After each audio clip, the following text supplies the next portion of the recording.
Hey everybody, welcome to Trial Run episode 13. Brian looks very different today. Yes.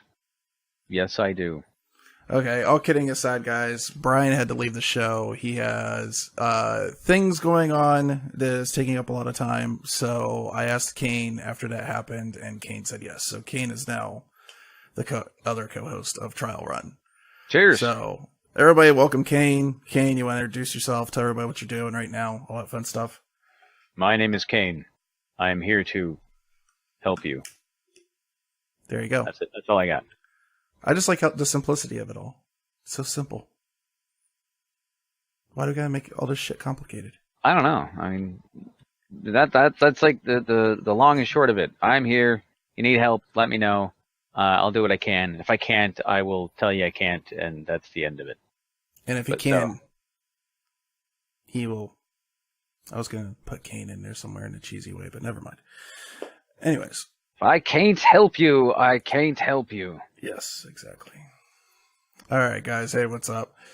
Alright, so we are here to talk about things and stuff. First of all, it's been a few weeks, so let's get into what you've been playing. I'll go ahead and start with you, man. Well, I was playing some Here's the Storm, doing some Pulsar. I actually went back and was playing some Papers, Please, because that the movie came out. I almost started it last night. I was like, I love this game. It's a headache and a half. But I also just picked up. I haven't played it yet. I just picked it up because I just saw it this morning. It's the same company that made FTL, made a new game, and it is on that other screen that I just walked away from. It is called Into the Breach, and it basically says if time travel is allowed, those with advanced technology to return to the past. That's the tagline for the game, but it's made by the same people who made FTL, and so I literally just picked it up. You can pick it up on GOG or Humble Bundle, so it's get it today. Yeah, and then also because the beta test was out, and then they stopped the beta test, but the BattleTech game that was kickstarted a couple years back, just went. Oh yeah, pre-order. I did watch this the other day. I was watching a stream of it, and I didn't realize that this is what that was. Okay. So, I'm pretty stoked. Yeah, this looks pretty awesome. This looks old school, man. This is like old, like 286. Almost right here. It's pretty cool. Yeah, no, I'm... We're making this show, otherwise I would be playing that right now. Into the Breach. Okay, well, let's hurry up. Anyway. Yeah. Not the rushes. What have you been playing?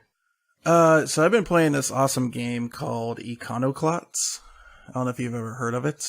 It's been 6 years in the making. The developer hasn't done much else, but it's just like really awesome. What the term is now is Metroidvania for these types of games. It's a really awesome type of game like that, like similar to Metroid or something like that. And it looks like Game Boy Advance graphics. It's got like this kind of like really cutesy look to it, but then like really horrific stuff happens. Like there's like a scene where like literally like this girl gets involved. So the whole idea is it gets into this like whole thing about like religion and the way it influences like cultures and stuff like that. And there's literally a scene where because of kind of like witch burning at the stake kind of thing, they punish people by collapsing their houses down on top of them and kill like an entire family. Well, that would be one way of doing it. Yeah. So, what is this game called? Iconoclats. Yeah. I'm going to find that one right now. Yeah, it's kind of nuts. They did all the right things. So like when you're shooting and stuff, if they're kind of like at an angle or whatnot, it auto aims a little bit. It's very much made to control on a D-pad and not an analog stick.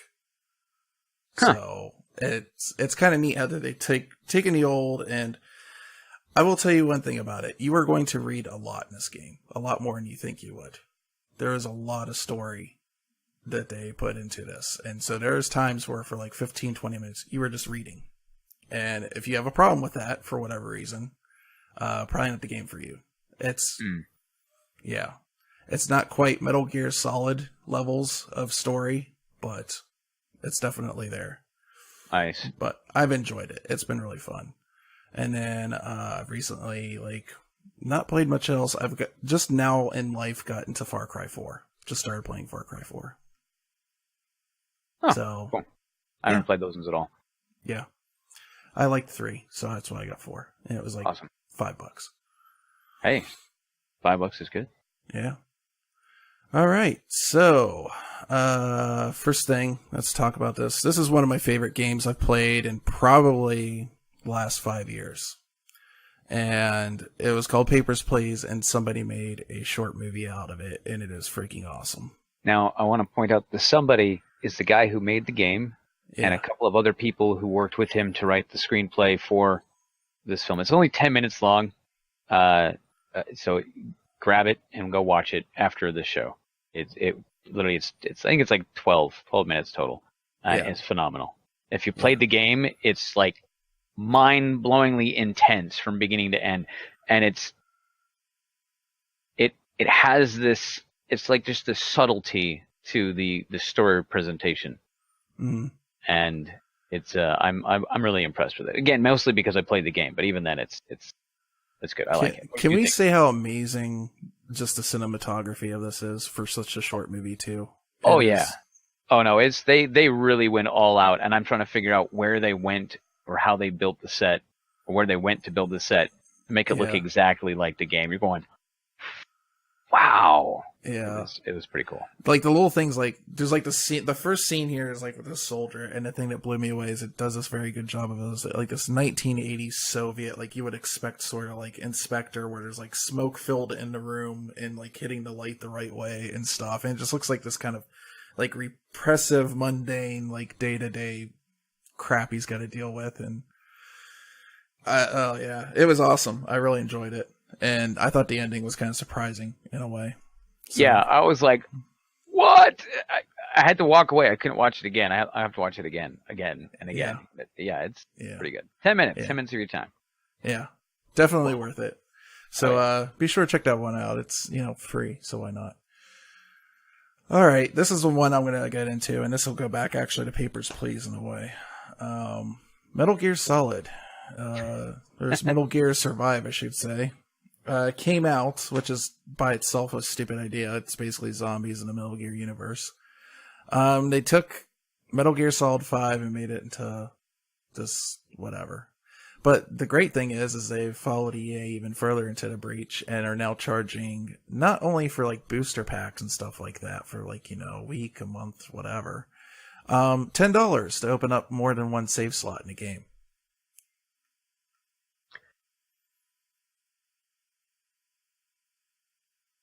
I don't even know what to say to that. I mean, that game better be $20 to begin with. It's like really one save slot. It's like ain't even. I mean, you go back to PlayStation, or you go to PlayStation 2, PlayStation 3. You have the memory card, you have the hard drive, you have the ability to make these saves, and it's not like it's hurting the game to have multiple save slots. Well, more than one people might want to play it.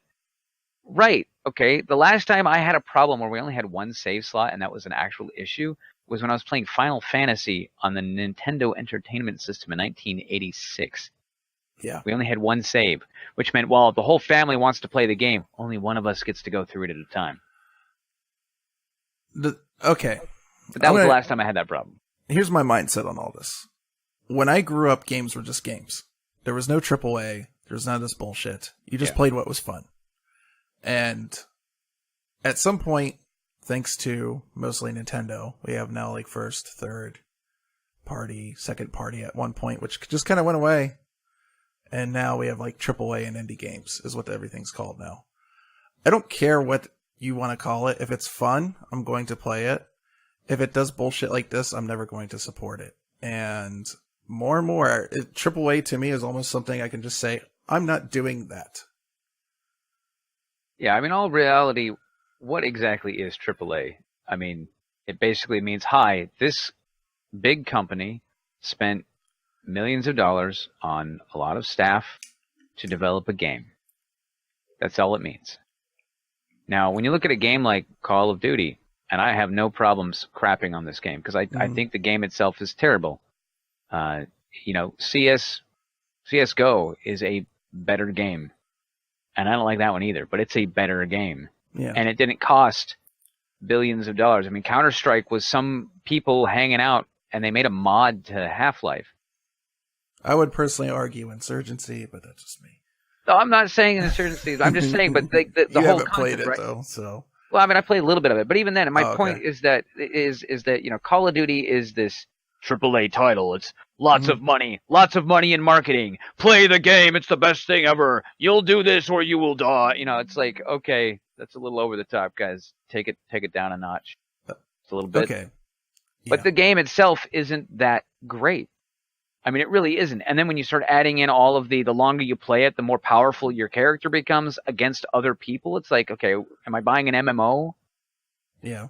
That is strictly PvP, or am I buying a game with some kind of story to it? And when you actually look at the story function for any of those games, it's like, was this the intern that came up with this? Is he the one who made this? Because there's nothing there. AAA titles. All this money for server architecture. Here's the kind of thing that irks me, and I've gotten into the trap too, is I feel like a lot of times people go towards what's popular, and when it comes to the multiplayer stuff, they play it, and I've even fell into that trap. Everybody's like, we're playing Call of Duty now, and I'm like, okay, well, fine. I guess I'll get it to dawdle around with that a little bit. Every single Call of Duty, I feel like, you know, it's like they don't do much. And this one, they even went backwards. Like, that was their big revelation. They went backwards to, like, the original Call of Duties almost.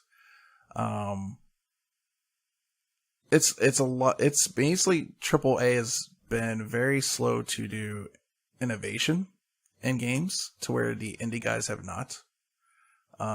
They've done typically more interesting things with the exception of guys that don't exist anymore, like THQ. You know, it's just, when I see stuff like this, it makes me not want to support that side of gaming anymore.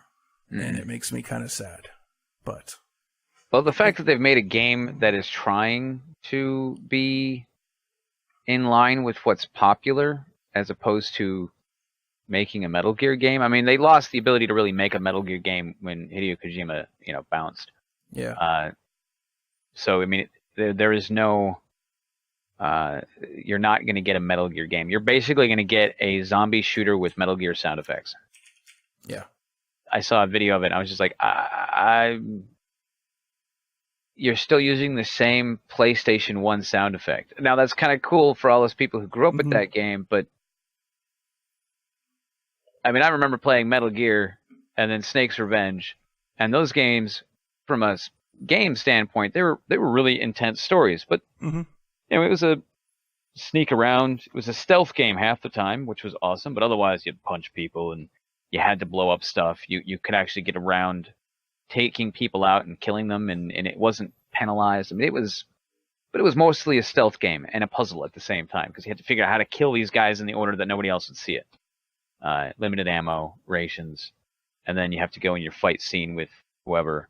Snake's Revenge was also just pretty awesome. But I mean, the games themselves were nifty. Metal Gear Solid was the first time you really got this expansive story and that told the story, because it was on a platform that allowed that. But you get into the video that I saw, it's not even like Snake Eater. It's not even like Metal Gear Solid 3, you know, which was my neat. favorite. I liked the 3 the best. That one was really neat. But this one, the video I saw looked like it was cyborg zombies with Metal Gear sound effects. Yeah. And that just didn't impress me. And then when you showed me this article, I was just going, wait, what? You're going to have to pay more money so more than one save slot? Like, who thought this was a good idea? This is an ongoing thing with the industry. They don't... You know what? At this point, if you need to raise the price of the game by $10 or something to make your bank, just raise it, please. Instead of putting this crap in there. Yeah. Anyways, if you feel like you're playing games and they're getting repetitive and not fun anymore, you know, there's other games out there that you can play. You don't have to play the most graphically intensive one, guys. So, just saying. Yeah. You know, and that's how indie games really came about. And we call them indie games because it's people who got together to make a video game who didn't have some giant publisher behind them and effectively created their own publishing company, which isn't it's not really that different than from the 80s and 90s when you had companies that were spawning up to create video games. Yeah. I mean, a good video game creator is just like a good YouTube or Twitch content creator, thinking outside the box. Yeah. That's basically what it is. It's just like anything else in life. So, yeah. There are good games. I've played them. I know Kane's played them. They do exist. Mm-hmm. They don't have... They give you all the save slots. It's awesome. So, yeah. They're out there. All right. Anyways, I read this, and this was a very interesting article to me. I don't know if you got to catch any of this, but this kind of spawned off of last month, GDC, is it a Games Developers Conference? Yeah. They have an award show. And they were going to give Noel Bushnell, who was the founder of Atari, an award for pioneering the video game industry in America.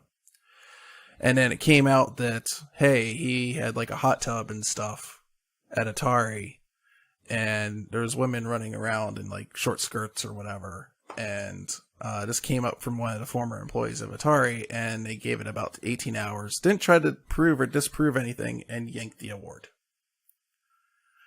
And so, Kotaku has a pretty interesting read here. And it talks about all the way back to 1973 when they started. Actually, Atari is a little bit older than that. It was actually called Synergy before.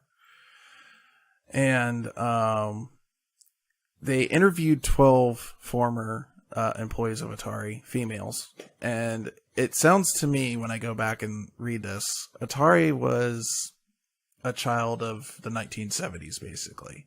A lot of the things that she's talking about are because they were like, a great idea here is like they tell you about the Steve Miller Band, The Joker, which is a song that's not exactly PC for today. But anyways, they have, what's her name? Shirley here? Oh, let's say her last name. Elaine Shirley. Okay. She started out at 225, and within a few months, she was making 275. Now, this was above minimum wage already, and by the time she had left Atari, she was like division manager or something in like 1999 or whatnot. So she was making like $125,000. So she went up in the company. There are multiple accounts of this happening where women have been hired on by Atari back then and been promoted very quickly because the main thing is they could do their job and they did it well. There's no sexism there. Now, it's true that they had a hot tub, but this is also all fun and games, and they were also pioneering mostly the way that the tech industry does things today, for the most part. Like, even Steve Jobs took this ideology and brought it over to Apple. So is Apple sexist? So you have to consider all sides of the story and actually understand the context of the time before you go and say things like this. Pretty much everybody in this article had said nothing there ever happened that was unwarranted or pushed on them. So that's the dangerous thing I think about movements. You have to kind of look at it and be like, movements get to a point in this right now with the internet where it's just like, you are guilty until proven innocent. And I hate that mentality about people. Yeah, that kind of drives me a little buggy. Yeah. Yeah, what I think is interesting about this is if what you said to me yesterday is correct. It was some guy who worked there. He's the one who presented this information that all this was really terrible and bad. And then in this article, it was an interview with several of the women who worked for Atari back then. Yeah, actually 12 of them. They interviewed a whole group to get kind of like a base idea of what Atari was like back then. And this article gets into details about everything, like the good, the bad, with all the warts and everything. Even Bushnell himself has said he's not a perfect guy. He's had a history of, like, Pong, for instance, was pretty much stolen off of Frank Baer, who made the brown box, which eventually became the Magnavox Odyssey. but he was able to market it. They had a lawsuit. It settled, all that fun stuff. But most of the women here have had pretty positive things to say about their time at Atari. Like, they talk about the assembly line here and the type of atmosphere it was. Is going down the line, you could smell corned beef and marijuana while they're playing the Steve Miller Band over loudspeakers at the assembly line. This is the kind of company that they were back then. This is the kind of attitude there was back then. So, and then the other thing that they talk about in here is the fact that a lot of things that was used against Bushnell is that there was people dating each other there, and there was no internet. Most of the people met a lot of their boyfriends, girlfriends at work. That's just the way people socialized back then. So I don't really see, and even some of these women he took over to other things like Atari. One of them, she was, they didn't have a marketing team. She worked for Clorox, I believe I was reading in here. And she actually helped develop the first sort of like marketing team for video games back in the day. There was no such thing. They would just throw stuff in the bar and see if it would actually get any coins or anything like that. So. That's definitely an interesting read because it kind of touches on a lot of things. And I mean, I've only read probably about half of it because it gets to a point where I'm like trying to read through this and sift through what is, what's just icing opinion from the writer versus the firsthand accounts from the people that were there, and then all the rest of the crap that's been spun around the world. Because as we know, if you are on the internet, you are right. And you don't even have to do anything. You have to spout your opinion, and it's correct. It was funny. I'm reading this, and I'm listening to this and talking about this guy is such a terrible person. Like, let's be real here. Nobody is like this good evil, like you see in the movies. And there's a guy. He has a malware blog, and he is a infosec security guy. He came over here for DEF CON and got arrested because the company he either owns or worked for, I think it's the company that he owns, figured out and stopped a piece of malicious software from taking over like the UK government. But for whatever reason, us here in America, we need to arrest him and give him a hard time. But everybody on Twitter every single day, yesterday he made some comment about how everybody on Twitter suddenly is spouting their mind about how they know why he's guilty or why he isn't guilty. And it's like, you know what? None of the evidence is even like public. So everybody shut the hell up. Nobody knows anything. Yeah. What are you doing? My suggestion is, and this is what I do with everybody, take everybody at face value. Take them at how they treat you. Not the other way around. And it's just this whole mob mentality of this like hive mind bullshit. Like, think for yourself. Yeah, don't be research. Don't be going around accusing people of stuff. And I lost a lot of. I used to have some respect for the GDC, and now I lost a lot of respect for them because they just. I don't really see how one is the other thing at all in this context. It doesn't really work out that way. All right. Next, something a little more lighthearted, maybe? Yeah. I just think this is awesome. I want to see more of these.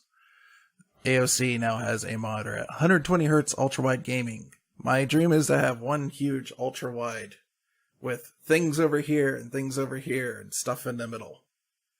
And isn't this normally they've got one that's 100 hertz, but this one's 120 hertz? 120. It's supposed to be like a limited edition, exclusive kind of thing. It's like they were talking about. It's like I don't think you can buy it yet, but it's probably going to be upwards of like $600-700 for this thing, which is not bad. Yeah. For 120 hertz, 21:9 wides, ultra wide curved monitor. I'm like, damn. Yeah. Does have G-Sync support.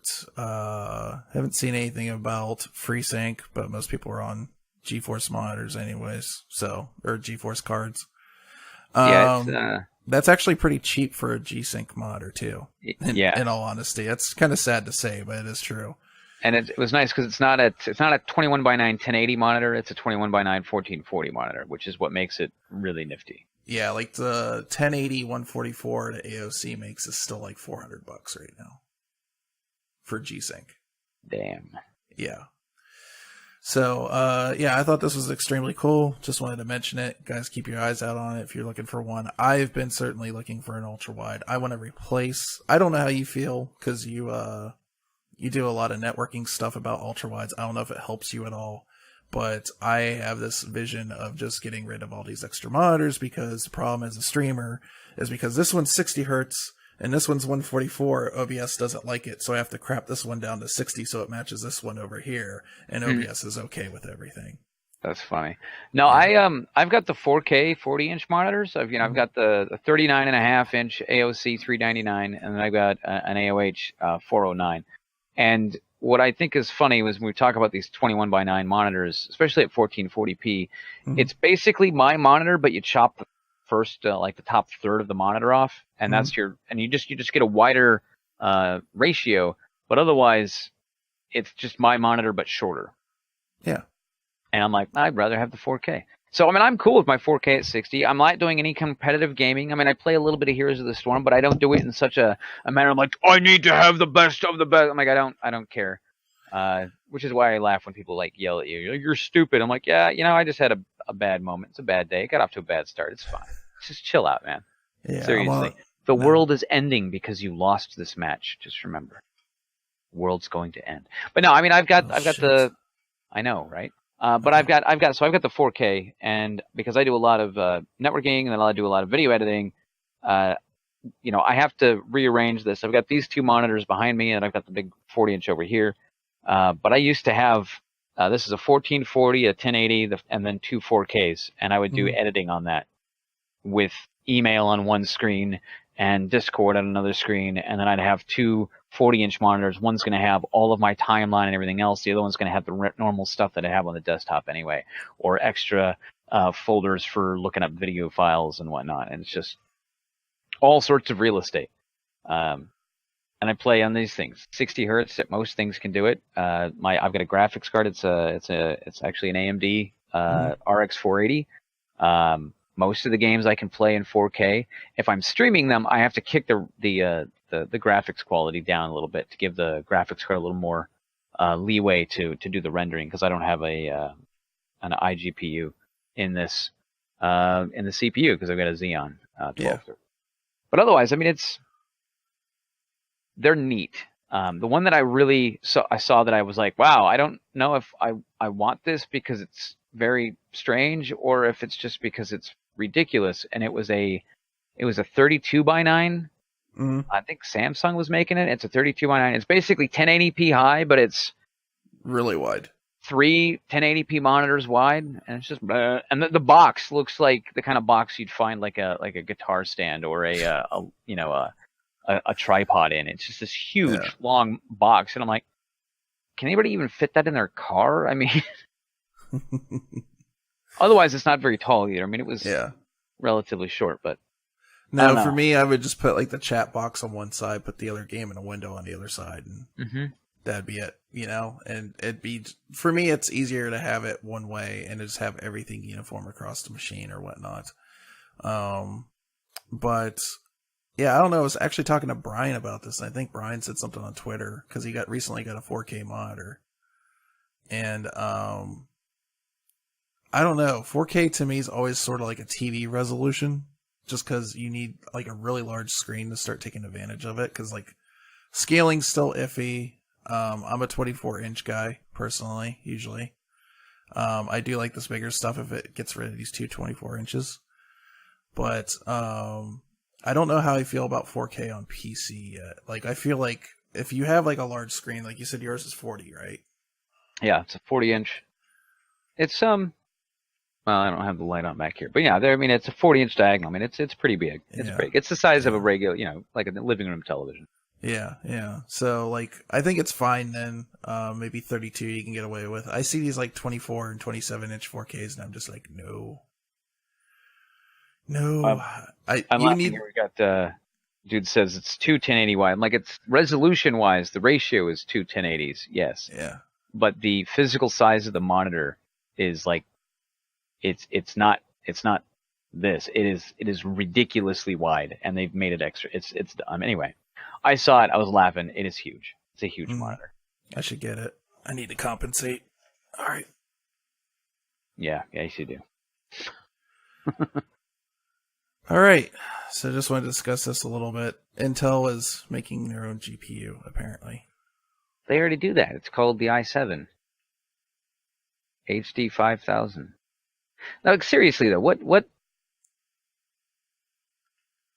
are they thinking? What are they trying to accomplish? Are they trying to? I mean, like, what would be the purpose of doing this? Because for like most of your, let's say you look at like the MacBooks. Mm-hmm. You know, the smaller MacBooks, they don't have a discrete GPU. They've got the internal Intel GPU. That's what runs the laptop. Yeah. You get a like a Dell Optiplex desktop computer. They use the iGPU in there. They generally, unless you're specifically building one that's got like a Quadro or got a discrete GPU, it's using the internal GPU. So what purpose are they shooting for overall with this? Or do they really think that they can do better than... I don't know because, okay, so apparently a couple months ago they met with AMD and got a couple things. They got a Vega GPU for one of their SKUs and a Raja Kadori, apparently. So, I don't know. He's working on this, apparently, is one of the people over there. This must have been something in the works. I don't know why they think they're going to be... They've tried so far to get into the mobile market, into the phone market, and have come in too late. And I feel like they're definitely too late for the GPU market. Not like it's like, but there are multiple different parts of that market, right? You've got the professional grade market, like I said, that's where you're dealing with like the Fire Pros and the Quadros. Then you have your phone, or your mobile stuff like the Tegra that NVIDIA has, and then you've got your integrated stuff that Intel already has. Now, granted, the integrated graphics chips that Intel has suck.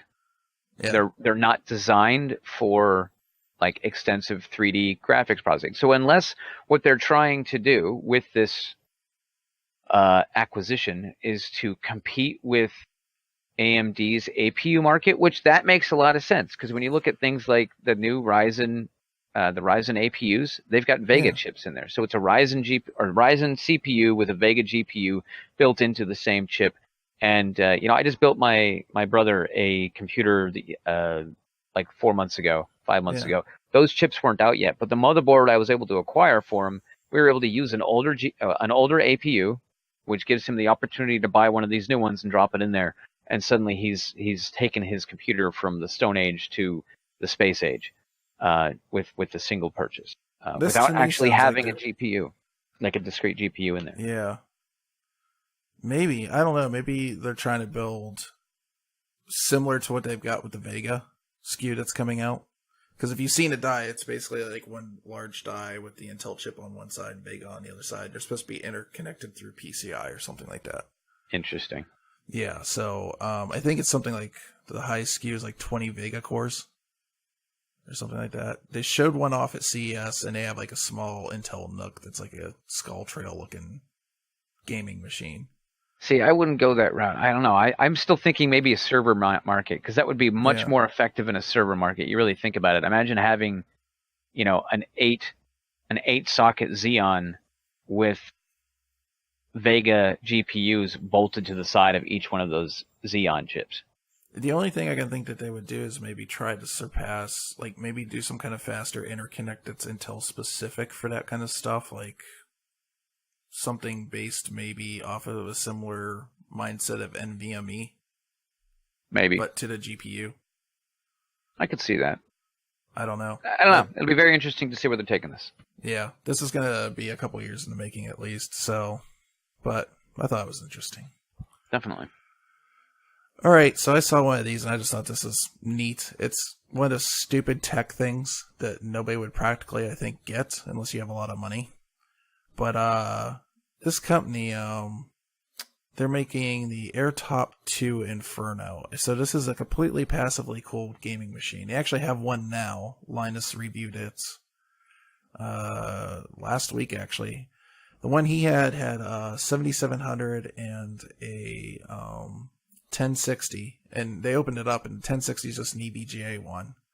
And so what they do is they actually put like the board on the side of these side panels, and these have heat pipes going cross and up and down. And there's a little gap here for the air to do natural convection through. And they were actually getting good temperatures on the one that they tested. This is supposed to be a 7700K and a GTX 1080 on this one. So this still means don't stick it in a cabinet and close the door. The heat's got to go somewhere. Yeah. The cool part, though, is that you can literally just get a desk fan and stick it and point it at it. Uh-huh. Now you have a space heater. Yeah, like the connections on this are pretty insane. The thing that interested me when I saw Linus's review of this was a lot of the parts are just regular desktop parts. And like this thing could hold like 8 drives or something like that in there between like M.2s and regular 2.5 inches. Like it holds something like 4 2.5 inch drives in this like little tiny space. It's kind of ridiculous. But it's also going to cost you lots of money. Like the one he had was like close to $4,000. I can only imagine this is going to be like something stupid like $6,000. So, but anyways, it's still cool. It's still cool tech. It's really neat. I like it. And it has an ultra wide right there. This just goes to show that consoles could be built better, as technically they're just ridiculously branded PCs. Yeah. I mean, think about this. If this was an Xbox built like this or a PlayStation 4 built like this, we'd be all sitting there going, that's pretty fucking cool. Uh-huh. I mean, I know I would. That'd be pretty neat. Engineering's pretty neat shit. Yeah. All right, and Endless OS helps tear down Linux wall. See, I found this yesterday as we were discussing and prepping for the show. And the Endless OS, it's a distro that is built on the GUI is built on GNOME 3, and it is designed to have the same ease of use as an Android phone, kind of like a Chromebook would have, or it's not for your heavy, intense user. It's really the kind of thing you're like, Grandma, here, let's get you a machine that's not as intense here. We can just get this thing. It doesn't have to really worry about it. It operates the same as your phone. It's neat. It runs Linux. That doesn't really matter. You're really just using the browser to, browse Amazon and go to the movies. Things like that. Little simple stuff.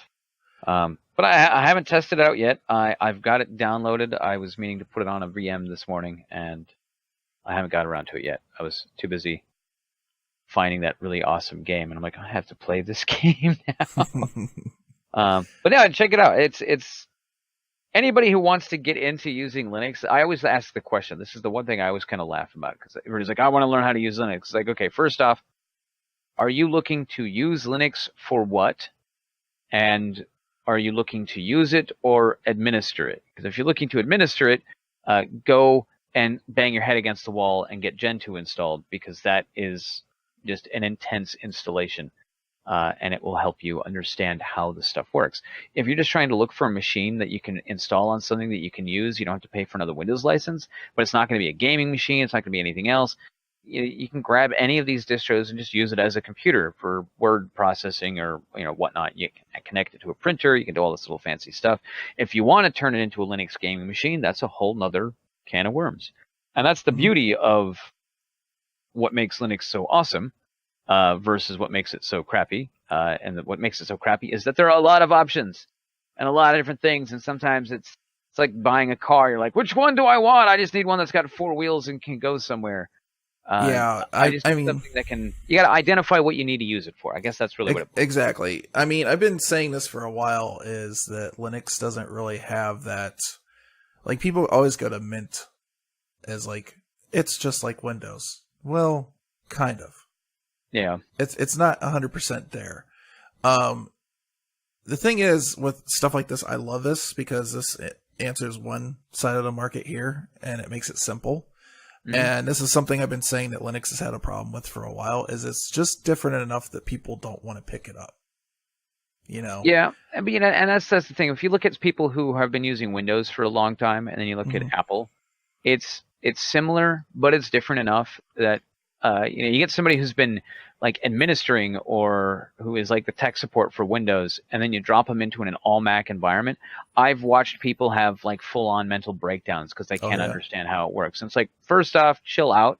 It does most of the work for you. And then secondly, it's like you just it's like any tool set, right? I know how to Mhm. use a zip saw, but I don't know how to use a rotosaw, or I know how to use a belt sander, but I know it's any tool at all. Mhm. Rubber mallets versus a ball peen hammer. It's like they're different tools for different jobs. Macs have a certain aesthetic that they're trying to go for, and that's why they're presented the way they are. They're like, oh, they just work because everything's right there in front of you. For a Yeah. user, for administering it, you need to take some time and understand how the system works. But then you did the exact same thing with Windows, Mhm. and you can do the same thing with Linux. But if you're just trying to use it, I think that if you took somebody who had no idea what they were doing, and you didn't give them a speech about how different and crazy and weird it is, and you just stuck them in front of a machine and be like, this is how you will get to the internet, this is how you access, XYZ, this is how you write documents, this is how you do this, and go. I would like to believe that, but I don't necessarily think that's 100% true. My mom uses LibreOffice. She's not able to save it as a .doc file, but she doesn't need to. She just writes documents and prints them, sends them Yeah. to me, and I got whatever. But I had a friend of mine who he wrote the Sound Blaster CD-ROM drivers for the Linux kernel back in the early 90s, and his mom never used Windows. She was given a Slackware machine. She ran a store. The entire store software was run inside of Linux, and she had a Slackware desktop, and that was what she learned how to use that desktop that he built for her, and she's never used anything else. She had a salesperson come in and tried to sell her something and goes, wait, where are all the icons? Like, I don't know what you're talking about. We don't have icons in this machine. So freak the person out.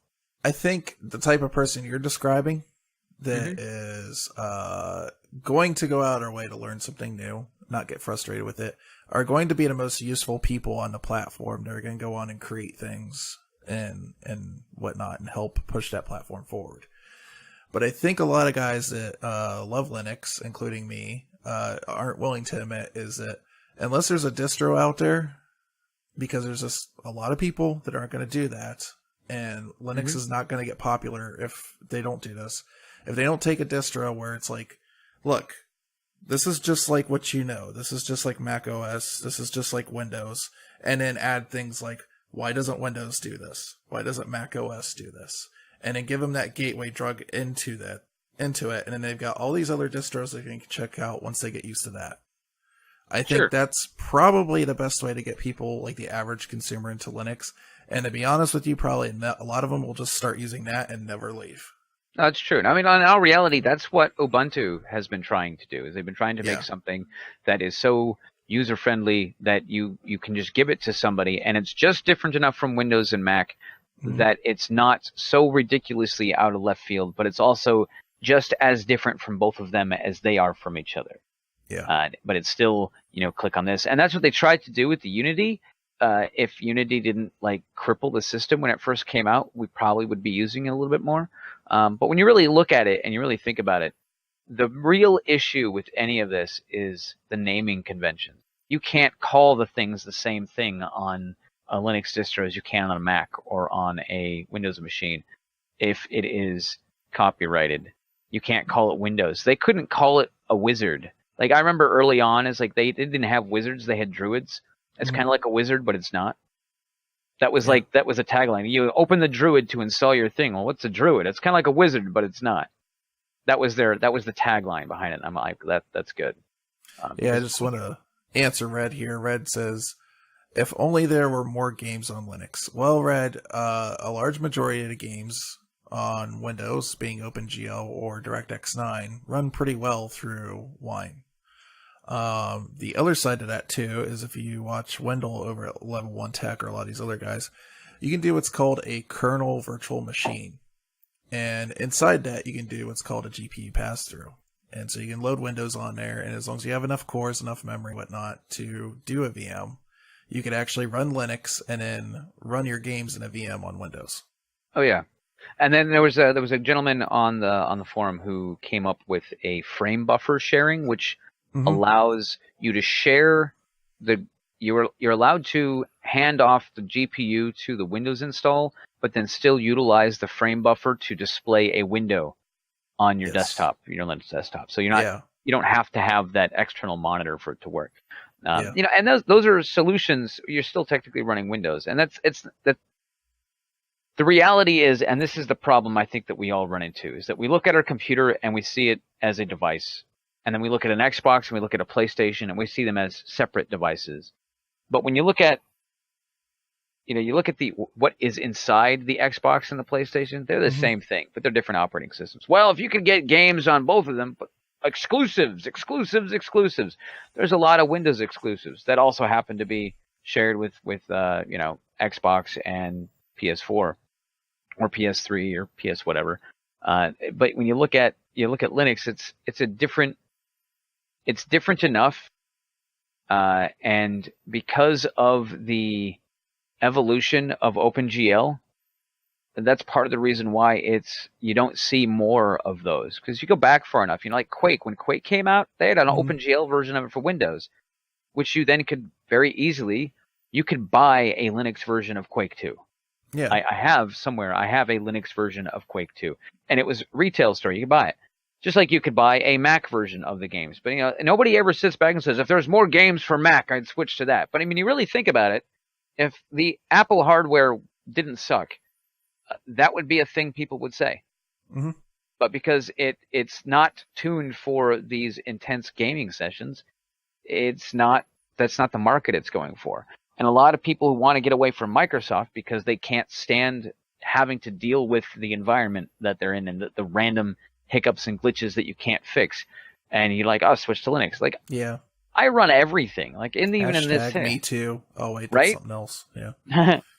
Damn it, dude. Now, I'm running Windows 10 on this machine because I run Premiere, and I have to.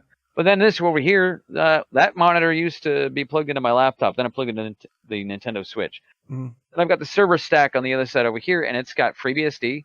I've got Zen server, so I can run VMs of anything. And then I'm running mostly pfSense, actually. I got pfSense, FreeBSD, or FreeNAS, 2 FreeNAS boxes and a pfSense box. So mostly FreeBSD on that side of the wall. And then I've got a Zen server that runs all the virtual machines that you can possibly want. And that's it. You can run anything. I run Linux servers all over the place. I don't run a Linux desktop most of the time because, unfortunately, the software that I have decided to use only runs in Windows. Could you use it through the pass-through? I could, but there's no. I'm wondering what the performance difference would actually be. Seeing that basically Adobe's low core count, anyways. If I was going to build a pass-through machine, and this is just my own personal preference, it's like it's a tool. Again, like it's a tool, right? It's like, would you buy a Makita drill and a DeWalt drill, even if they have the exact same everything? Because you need to, one of them uses one set of bits, the other one uses another set of bits, but they all do the same stuff, except maybe one's got fewer bits. You're just going to use the one that's got the most bits. It's a tool. You're going to use the most. You're going to use the most out of it. Now, I have installed the Linux under WSL, the Windows subsystem for Linux. I have that installed. It doesn't work very well. Otherwise, I would use it more. But if I need to write a bash script, I can do that right here on the Windows desktop. Mac, that was the really nice part about actually operating on a Mac, because I worked for a company in New York where we had Macs. The whole company had Macs, and it was really nice because you have this desktop that just works. When it breaks, it's usually the hardware itself is melting, so you'd have to throw the machine out, take it to the Genius Bar, and tell them that they're stupid, which is fun into itself. But you had the terminal console that most everything that you would write for like bash scripts or whatnot that you would write inside of the Mac terminal would work in a Linux environment. There are some very specific programs where Apple has decided to either add or remove functionality, or they've changed the flags that it used because they decided that's what they were going to do. But otherwise, most of the stuff you'd write would work across all of your stuff. You could write a script locally that would remote into a Linux machine, run whatever it needed to run, and then log out. All built into the same script. And there were times where but it's all there. You can kind of do that with Windows, but because the Windows subsystem for Linux is bolting onto the side the ability to run these other binaries, you're not actually utilizing that subsystem. Like you're still better off installing Cygwin. Yeah. And utilizing Cygwin's environment and how it works.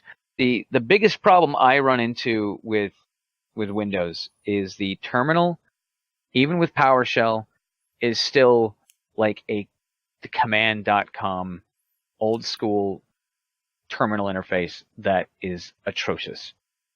It is absolutely atrocious. I'd rather remote into another Linux machine and use like PuTTY. PuTTY's got a much better terminal emulation, and it's got a bunch more full-featured functionality, and that's the other nice part about like Mac. So it's like there's so many different things that you can and can't do. It's like, what are you actually doing with it? If you're playing games, get a Windows machine. If you're playing games that are only available on Linux, then build a Linux machine and play games, and make it work and have fun with it.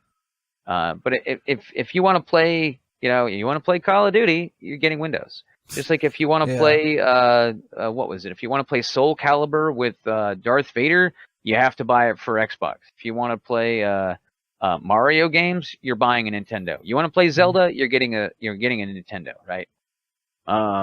Unless you are going to get some kind of weird emulator and then mock it up later on. But that is a different story and a different task. It's like, but if you just want to play these games on their native platform, you buy the thing that is doing it. Like, I got a Switch for Christmas with Zelda, and I jokingly called it the portable Zelda player because I have zero interest in any other game on that platform.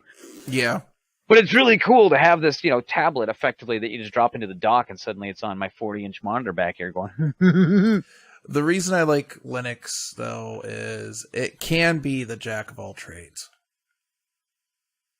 If you know what I mean by that. Yeah. It can be. Oh, yeah. But anyways, you were saying Nintendo, I just played Steam What do you got controller. there?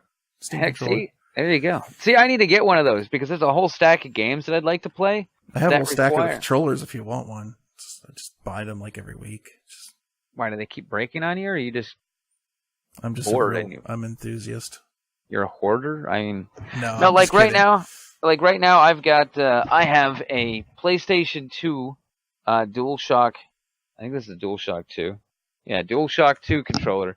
It is connected to a converter, a USB converter, and then plugged it in the machine. The problem with this is the D-pad doesn't show up as a D-pad. It shows up as just a stack of buttons. So there's certain games that it didn't work very well on. I'm like, well, that's stupid. So I need to. I'm going to have to get myself a different controller. I have a couple of old Gravis gamepads that I used to have that were phenomenal and awesome. I don't know what happened to those. I've lost them over the years. But Steam controller, it's my next one. I'm going to get one of those, I think. Yeah. I played this at a LAN, and guys came up when this was brand new, and they were like, "Can we touch it? Like, how do you play games with this?" And one guy came over, and he's like a smart ass, and he's like, "I don't know how you play games with that." I was like, "Okay, you got a controller?" He's like, "Yeah, let's play a first person shooter. You go hook up your PC, and I'll get on mine." Kicked his ass with this thing. Nice. It takes practice, but it's nice. But I was going to say, the thing I like about it is it's got that double throw trigger, just like the GameCube. So that works. And then games like Mario and stuff that had like the goofy like reversed camera on there. You just go into the Steam controller UI. Takes like 2 seconds, reverse the polarity, and it's fixed. Oh, nice. I love it for stuff like that. It's awesome. So you're actually changing the polarity in the controller as opposed to adjusting the settings of the game. Yeah, you can do all kinds of stuff like that. Like, you can actually... So, like, say you're playing, like, a game like Deus Ex 1, and you need, like, all the stuff in a menu. You can actually make, like, a touch menu. So, like, when you touch this, there's, like, an overlay that comes up on the screen. It has, like, all 15, like, little weapon slots or whatever on there. Right, so that's kind of cool. Yeah. Things badass. I love it. That's where it's like, controller functionality becomes really cool. So like I can't play games like Deus Ex with a controller, and it's mostly because I grew up playing Turok and GoldenEye, but I played GoldenEye on PC, and I can't play it on the 64 anymore. But you play games like Turok, like that took a lot of getting used to because it's just the way that you're using the controls. I know, like a lot of people play Halo. I am really bad at Halo. I just love the story, but I'll play it. But I still can't. I used to be good at playing first-person shooters on twin sticks. I absolutely suck now. I cannot do it. That translates better to me because I can use the thumb pad for fast movements, and I use the built-in motion for like fine-tuning. So I'll get myself like 90% of the way there, and I just use the motion of the controller to aim the rest of the way and then fire. Oh, and you've got like a shift. It's got a pretty damn good gyro in it. See, they've got the same thing in the Switch, and that kind of messed me up a little bit. I'm like, all my life I've been trying not to do this, and now all the controllers are telling me do this. Yeah, no, you can actually set this so you hit a button to shift it on and off. You can just turn it off, or you can have it so like when you hit the touchpad. So, because I mean, I definitely remember being younger playing Nintendo and. Like, right? Stop it. It's not helping you any. Well, now, yes, it is actually helping you. Yeah. I actually still have those controllers, and they don't fit in the hand the best way. They kind of hurt after a little while. True story. All right. Random rant over. Yeah. Anyways. Hey, everybody in chat. Thanks for coming out and joining. Thanks, Qain, as always. Definitely. You can find me at Cell Processing on Twitter and here on Twitch. You already know that because you're watching. You can find Qain at, what is it? It's not Deus Qain on YouTube, is it? Yeah, you can look up Deus Qain on YouTube. You find it there, yeah. For some reason, I thought it was under something else. You're doing Qain University and stuff like that right now. That's my new branching. I was trying to figure out how to market that to make it more digestible, and somebody jokingly just called it, let's just call it Qain University. I'm like, okay. Somebody said a Qain Academy, we call it QA, and I thought about doing that, but then I was talking to somebody else, and like, Academy sounds like high school. University sounds more higher education. Go with University. I'm like, that's actually a really good argument. So Qain University. I've only got 2 videos under that title right now, but there's, I've got several branches of stuff that I'm doing, and that's one of them. And it's going to be mostly focused on just educational related stuff to computers, but right now I'm focusing on networking related stuff. So we started with numbering systems and started with some subnet stuff. It's not they're very short snippets to, like I said, easily digestible. The idea is to have a huge catalog of information that you can reference when you need it. Yeah. Sweet. Yeah. Starting out as simple stuff, it's going to end up being like, this is the full, final project. Go through the entirety of designing a physical and logical network with multiple locations and maybe some of the more crazy technology like MPLS and that kind of stuff. So it's gonna be pretty nifty. I'm pretty excited. He's taking notes, guys, because we were doing something the other day, and he's like, "Ooh, double nets. I need to cover this." And he's like, yeah. Don't do it. Do not double net.